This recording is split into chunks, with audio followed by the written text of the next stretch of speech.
সাহেবের চরমরাই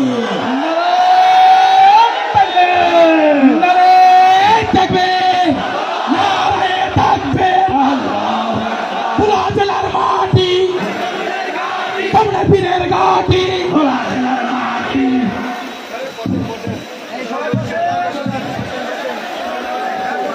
আসসালামু আলাইকুম ওয়া রাহমাতুল্লাহি ওয়া বারাকাতুহু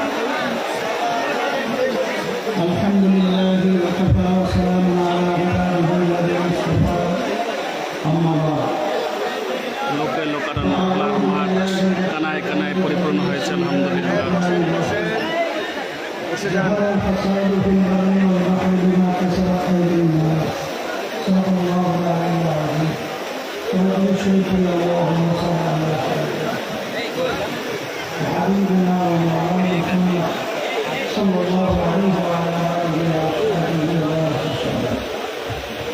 আজকে বৃষ্টি বর্ষার মধ্যে আপনারা যে সমাবেশের চিত্র আমাদের সামনে উপস্থাপন করেছেন এর মাধ্যমে প্রমাণিত হয়ে যাচ্ছে ভোলা জেলার মাটি ইসলামের পক্ষে বিশেষ করে আমিও কিন্তু আপনাদের এই মাটির সন্তান।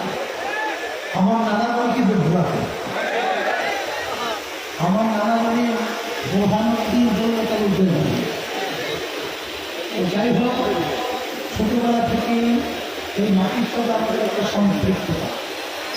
তখন থেকে আমরা দেখেছি ভোলার মানুষগুলো ইসলামের প্রতি তাদের আন্তরিকতা অনেক বেশি। তার বাস্তবতা আজকে সমাবেশের মাধ্যমে এই আবহাওয়ার মধ্যে আপনারা যেভাবে উপস্থিত হয়েছে এর মাধ্যমে প্রমাণিত হয়ে গেছে যে আসলে বাংলাদেশের মানুষ, ভোলার মানুষ বাংলাদেশের একটা পরিবর্তন চায়।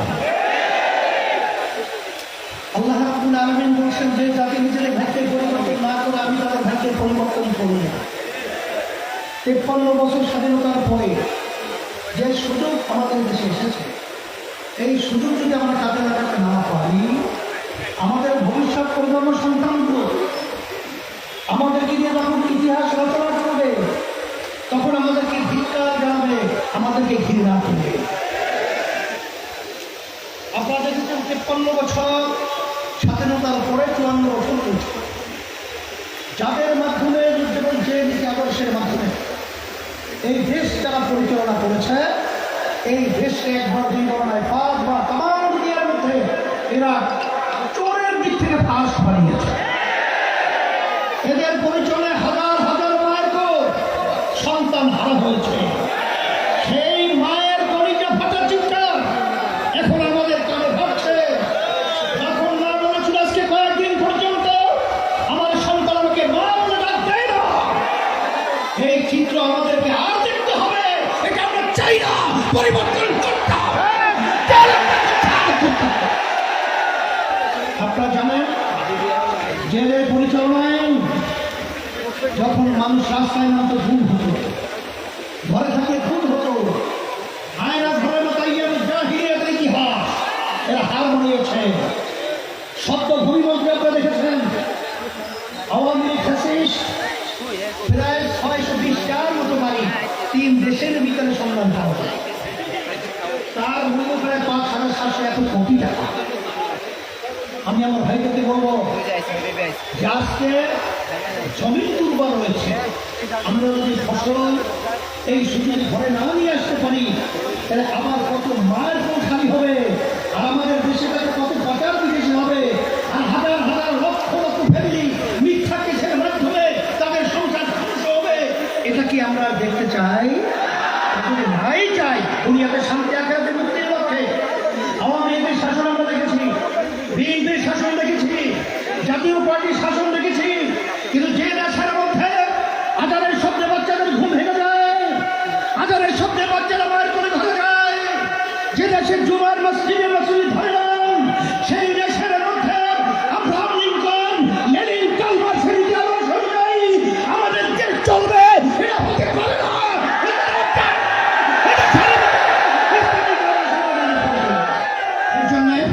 আমি সকলকে আহ্বান জানাচ্ছি, যে আসেন যে আমরা তো বহুবার বহু দলকে বহু আদর্শের মধ্যে আমরা ভোট দিয়েছি, কিন্তু আমাদের কাঙ্ক্ষিত যে উদ্দেশ্য ছিল তাদের মাধ্যমে আমরা পেয়েছি।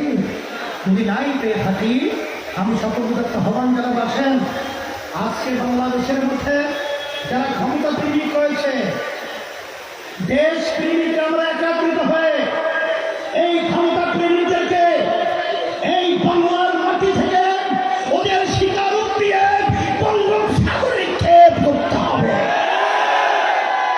সেই হিসাবে ইসলামী আন্দোলন বাংলাদেশ, আপনারা দেখেছেন যে আলহামদুলিল্লাহ আপনাদের দোয়ায় ইসলামের পক্ষে একটা বাক্স এবং যারা দেশপ্রেমিক রয়েছে তাদের সকলকে নিয়ে আমরা দেশকে গড়ার জন্য, স্বর্ণে দেশ তৈরি করার জন্য আমাদের দেশকে বিদেশে পাঠানো না হয়, আর আমার সন্তানগুলোকে এতিম হতে না হয়, আর বন্ধ হতে না হয়, আর আয়না ঘর তৈরি না হয়, এর পরিবর্তনের জন্যই নীতি আদর্শের নাম হলো ইসলাম। আর পিয়ার পদ্ধতি নির্বাচন আপনারা শুনছেন যে এর মাধ্যমেই বাস্তবতা হলো প্রতিটা ভোটারের ভোটের মূল্যায়ন হবে। 35% ভোটের মাধ্যমে দেশ পরিচালনা করেছে, 65%, 70% মানুষের ভোটের কোন মূল্যায়ন হয় না। আর এই পদ্ধতির মাধ্যমে এখন বর্তমান নির্বাচন যে পদ্ধতিতে বিগত দিনে চলছিল, এর মাধ্যমে ফ্যাসিস্ট তৈরি হয়, সংবিধান চটি বই হিসেবে ব্যবহার করা হয় এবং অন্যান্য ভোটারদের কোন মূল্যায়ন থাকে না। এই জন্য আমরা বলেছি পিয়ার পদ্ধতি নির্বাচন আপনাদের অসুবিধা কোথায়? যদি আপনাদের দল সমর্থন থাকে, আপনাদের জনগণ ভোট দেবে, সমস্যা নয়।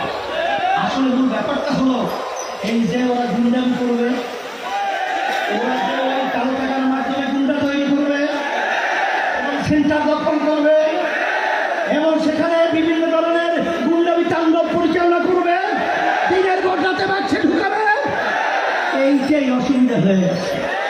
এটা এখন বাংলাদেশের মানুষের সরকার, এখন তারা ঘুমন্ত নয়।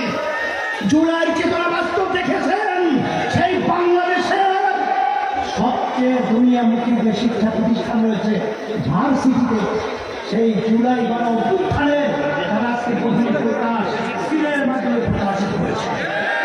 এরপর আপনারা ঘুম ভেঙে নেই, আপনারা জেনে রাখেন। আর এই বাংলাদেশের মধ্যে আমাদেরকে ভোটা পেয়ে ভোটা দিয়ে আর বারবার কালো টাকার দৌড়াতে গুঞ্জন করে আর কখনই আপনারা ক্ষমতায় যাবেন এই সকল ভুলে এখন আমরা সজাগ হয়েছি। এই দেশ গঠনের পক্ষে, ইসলামের পক্ষে, মানবতার কল্যাণের পক্ষে এবং সংখ্যালঘুরা রয়েছে, তারা প্রমাণ করেছে।